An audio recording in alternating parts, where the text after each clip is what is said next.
commencer maintenant par travailler sur la partie profil. Donc, on aura besoin de questionner notre backend pour récupérer les données de l'utilisateur pour les afficher. Par la suite, on pourra modifier ou supprimer certaines informations qui ne sont peut-être plus à jour. Donc, nous allons alors aller au niveau de notre code. Donc, une fois ici au niveau de notre code, nous allons rapidement utiliser la commande npms ng generate component, pardon, service. On va créer un service qui va s'appeler entity, qu'on va ranger dans le dossier service. Entity. Voilà. Donc, nous lançons la création. Nous patientons un tout petit peu. Donc, finalement, ce sera à l'intérieur de ce service que nous allons créer les interactions avec le serveur, comme la récupération des données, comme l'enregistrement des données, comme voilà, la modification, la suppression, etc., etc. Maintenant que c'est bon, c'est généré, nous allons injecter les services dont nous aurons besoin. On aura besoin du service HTTP Client pour pouvoir émettre des requêtes. On pourra avoir besoin du routeur pour rediriger éventuellement. C'est pas tellement important, mais bon, on va quand même prévoir tout ça. Et on aura besoin également par moment de stocker des données en local. Et du coup, on aura besoin de local storage service. Parfait. Maintenant que tout ça est bon, nous allons commencer maintenant par la méthode qui nous permettra de récupérer des données. Donc, get data, qui va nous permettre de récupérer beaucoup d'informations. Et donc, du coup, on pourra indiquer ce qu'on va lui donner en paramètre. Ici, on va préciser entity. Entity, ce sera tout simplement le nom de l'entité pour lequel on veut récupérer des données. Donc, ce sera une chaîne de caractères. Donc, ça, c'est bon. Le type de données qui nous sera retourné, ce sera un observable. Donc, observable. Voilà, tout simplement. Et puis, observable vient de RxJS, on doit le préciser. Et le type de données qui sera émise dans l'observable sera response request. Response request, tout simplement. OK? Donc, voilà comment les choses vont se passer. Et puis, par la suite, on peut maintenant commencer par coder l'intérieur. Alors, on va récupérer les données. Donc, on prend déjà HTTP. Et puis, on pourra faire là-dessus une requête, une méthode get. Et nous allons préciser ce que nous allons recevoir comme réponse. Donc, le type de la réponse sera response request, tout simplement. Et par la suite, maintenant, on pourra indiquer l'URL. Alors, si vous me permettez, je peux rapidement définir ici API URL, voilà, qui sera simplement égal à environment, voilà, environment, voilà, point API. Pourquoi ça ne me propose pas? Je ne sais pas pourquoi. Ça devait me proposer ça automatiquement. Donc, allez, je vais faire, voilà, j'indique sa provenance. Voilà, ça vient de là. Et normalement, ça doit me proposer maintenant, voilà, l'autocomplétion. Voilà, super. Donc, une fois que ça, c'est bon, je peux dire, bah, c'est de type string. Voilà, donc ça, c'est bon. Donc, ici, on fera appel ici à notre API. This appel URL, pardon, API URL, excusez-moi. Et puis, on va concaténer ça avec entity. Entity. Voilà, tout simplement. Donc, voilà comment nous allons faire les choses. Alors, ici, alors, je ne sais pas si on l'a déclaré. Oui, on a dit ça provenant. Donc, ça, c'est bon. Donc, là, oui, c'est bien ça. Get ça. Alors, ça nous dit cela parce que la fonction ne retourne rien. Alors qu'on avait dit que ça va retourner un observable. Donc, on met return devant ici et normalement, le problème ne va plus se poser. Nous allons également proposer la récupération par ID. Donc, get data au singulier by ID. Voilà. Si nous faisons les choses ainsi, ça dit qu'on va nous fournir l'identifiant en paramètre. Donc, je mets ici underscore ID qui sera de type string. Voilà, tout simplement.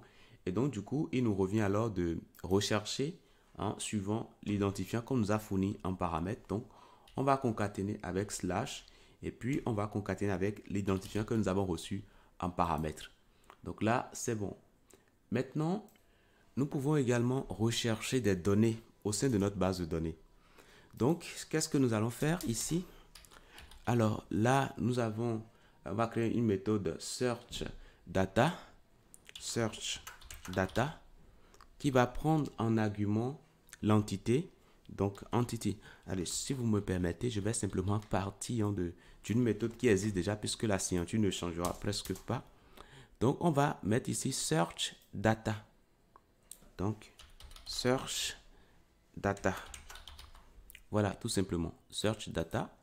Donc, ici, on va pouvoir rechercher des informations. Donc, je peux mettre S pour dire plusieurs. On peut se retrouver avec plusieurs informations. Et du coup, il faut que nous donnions les filtres sur les critères suivant lesquels nous voulons rechercher. Donc, je mets alors ici filter. Filters qui sera un tableau contenant les paramètres. Donc, eQuery params. Voilà, un tableau de ça. Et puis, par défaut, si on ne nous donne rien, on va considérer un tableau vide. Donc, voilà comment nous allons faire les choses.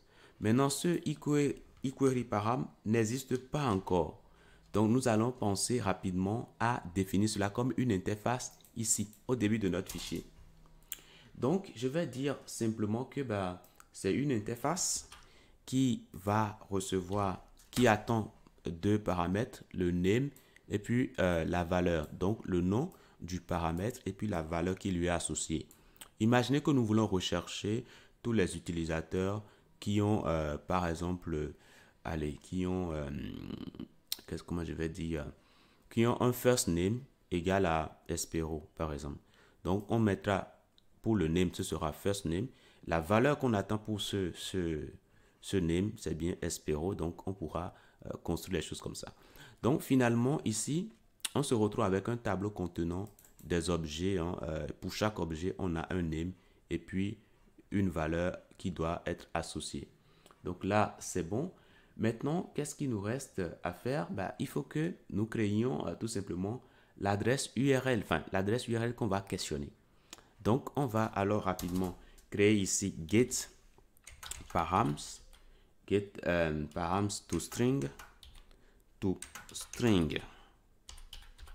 Voilà. Alors, je dirais plutôt convert param to string. Donc, on reçoit des paramètres. Donc, ici, ce sera le filter qu'on va recevoir en paramètre. Donc, on reçoit cela et nous, on va nous occuper simplement de transformer ça en chaîne de caractères. Donc, string. Et c'est tout. Maintenant, qu'est-ce qu'on va commencer par faire? Bon, déjà, la réponse, donc lettre résulte. On va l'initialiser à une chaîne vide. Donc, ça, c'est bon. Return de résulte. Voilà, tout simplement. Maintenant, nous allons parcourir ce tableau que nous avons reçu.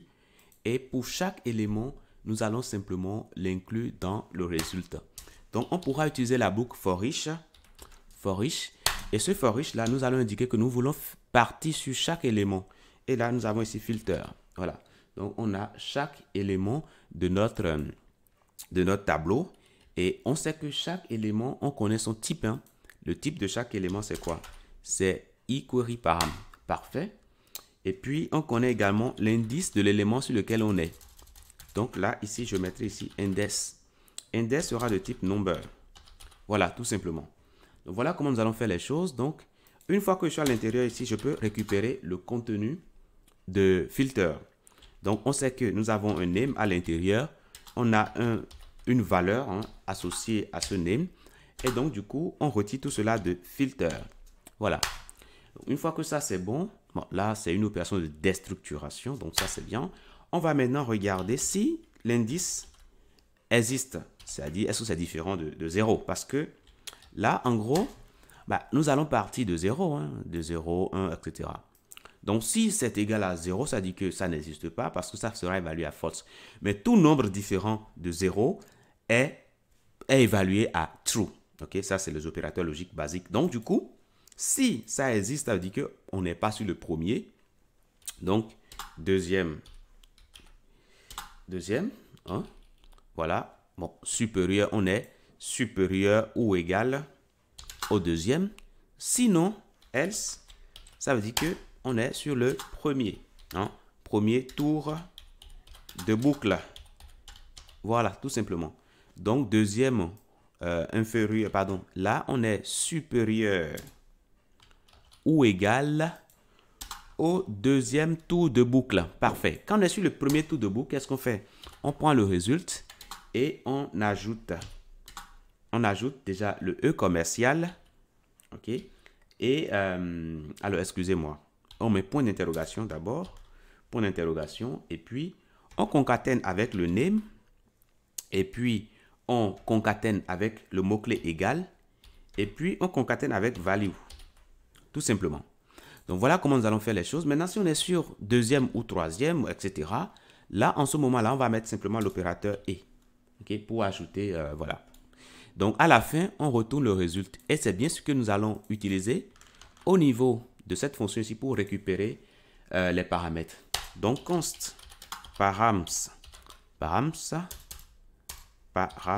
qui sera simplement égal à convert param to string. Et à l'intérieur ici, on va lui donner le filter qu'on a reçu en paramètre. Parfait.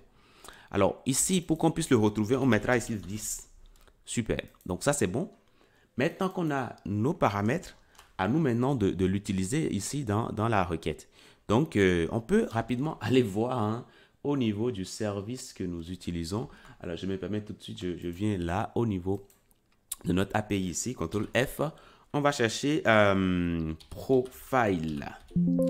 Alors, profile.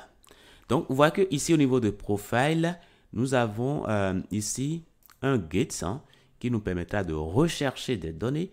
Et là, on va ajouter search. Donc là, on est d'accord. Donc du coup, je vais indiquer tout simplement que, en gros, je vais faire la requête get, bien sûr, vers l'API entity, pardon. Et puis après, je mets ici search. Search, et c'est tout. OK? Maintenant, je vais ajouter quoi? Je vais ajouter tout simplement les paramètres. Donc ici, ça est d'une méthode get, donc c'est parfait. Donc je vais alors ajouter les paramètres. Donc je mets alors plus. Et là, je mettrai params. Tout simplement. Et c'est tout. OK? Donc voilà. Donc maintenant que ça, c'est bon. Qu'est-ce qui me reste maintenant? Alors, ici, excusez-moi, c'est au singulier. C'est au singulier, pardonnez-moi.